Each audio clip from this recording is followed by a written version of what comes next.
Before we start this lesson on Lewis structures and the octet rule, let's review a bit. Atoms are composed of protons and neutrons that live in the nucleus, and electrons that orbit the nucleus in energy levels.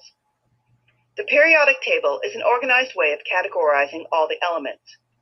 Remember that the letter in each square of the periodic table is an abbreviation of the element.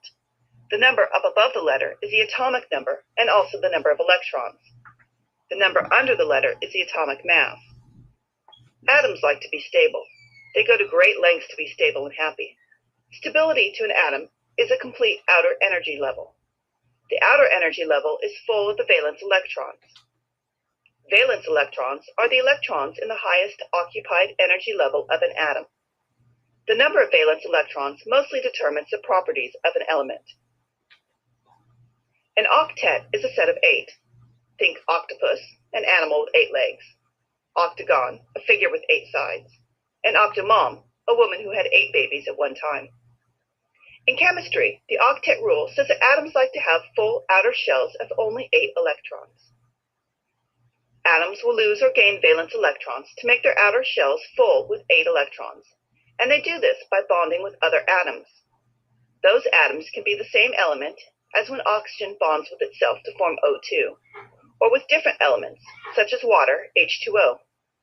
The exceptions to the octet rule are hydrogen and helium, which are both happy with 2 electrons in their outer shells. A Lewis dot structure is a quick and easy diagram that shows the valence electrons in an element. In a Lewis structure, the nucleus of the element is represented by its symbol. The valence electrons are represented by dots placed around the symbol in pairs. This type of diagram helps to identify how an element may react in a chemical reaction. To make a Lewis dot structure, you first have to identify how many valence electrons an element has. The easiest way to do this is to look at the element's group number on the periodic table. The group is a column on the table. Group 1A has 1 valence electron. Group 2A has 2 valence electrons. Group 5A has 5 valence electrons. Helium in group 8A is the only exception. It has only 2 valence electrons. Once you know how many valence electrons there are, that's how many dots you put around the symbol. The dots go on all 4 sides of the letter symbol. Put a single dot on each side up to 4 electrons. Then pair them up if you have more. For example, fluorine, F, is in group 7A. Therefore, it has 7 valence electrons. It is written with a capital F with 7 dots around it. How about oxygen in group 6A? What do you think it looks like as a Lewis structure? That's right.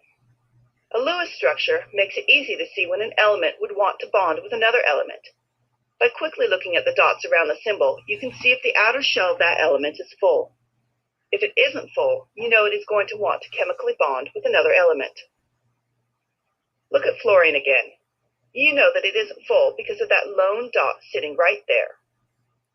Fluorine is going to want to bond, possibly with another fluorine, so it can fill that empty spot right there.